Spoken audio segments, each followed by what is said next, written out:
疫情期间，听课无停学的直播嘛，意外看见木地老师王维斌的教学特色。爸爸的妈，第三句中间，木是滚打给爸爸的妈，预备，中间预备，起，木是滚打给爸爸的妈，蹦蹦，春100。王维斌担任教职，专攻一项木地教学已经长达30年，相当难能可贵。参照背后这大大细细，对观音到隔音，各种无同的乐器拢是木地哦。除了要让学生认识木地家族，重要嘛是要让大家拢有兴趣。根据统计，目前订阅率1万外人，已经是淡市3年到6年所公办课程当中上悬，其中好学。该好听，就是上大闭关。我的经验是，只要小朋友学习当中有进步，觉得自己很有成就感，他就会喜欢。这是一个最大的关键。那你怎么样在最短的时间内，让小朋友觉得自己有帮助呢？音乐很简单，就是好听。如果小朋友他觉得好听，今天比昨天好听，那当然他就想学习。好啊，所以我的责任就是怎么样在最短的时间让它好听。所以我去想一想，因为我教的学生不是音乐班，要很多基础。我们人都有模仿能力。好，如果透过他讲话或者唱歌，然后模仿能力，保证可以马上吹出好声音。这是我30年的经验。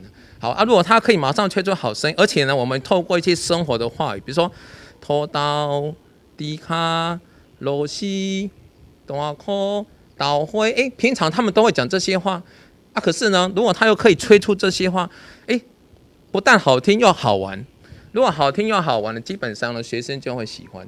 面对疫情严峻，佮延长停课到7月，王维斌知学生每一天困伫厝拢真有助，所以也以山村国小迎接100岁生日来创作甲学生活动。甲学生涯当中，不断透过国内外比赛来累积社团的实力，累积支持，甚至行到看戏剧、舞蹈等领域，已经是全国首创。现在不管是全台走透透的观摩交流，还是亲历后壁将军等偏乡，就是要持续来推广，听见木地的美妙。我是主修直笛，所以我可以在这方面好好的来推广直笛。所以呢，说实在的，为了我也是尽量，既然做推广，对不对？其实我本身平常会抽空去偏乡帮忙教直笛，4到5间，都是利用1个月去一次啊，利用请假去帮忙。可是也有效果啊，因为他们不需要吹得很难，他们只要吹出好声音就好了。所以当地的他们校长都很支持。吹好声音真的很容易，你要吹的技巧很高的，可能要很难。可是他们不需要啊，他们只需要一个好声音而已，因为生活用得到的东西。那既然直笛呢那么容易吹出声音，那我就尽我的能力去帮忙。第一位山村国小木笛团成军25年来，伫王维斌老师指导，已经是全国比赛常胜军，校长家长的支持拢是关键。山村国小呢，在王老师的积极的努力之下呢，我们的直笛团呢一直表现的都非常的好。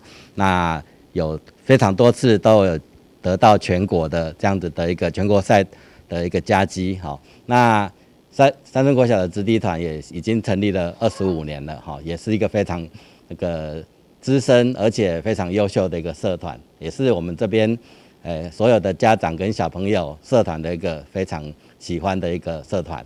好，那因为山村国小我们这样子推动，甚至希望就是说小朋友能够多元的学习，就算是在疫情的当中，我们还是一直鼓励小朋友多多的在家学习，不是只有学科而已，艺能科我们也是非常的重视，也希望小朋友在疫情之下，一样是停课不停学，一直努力。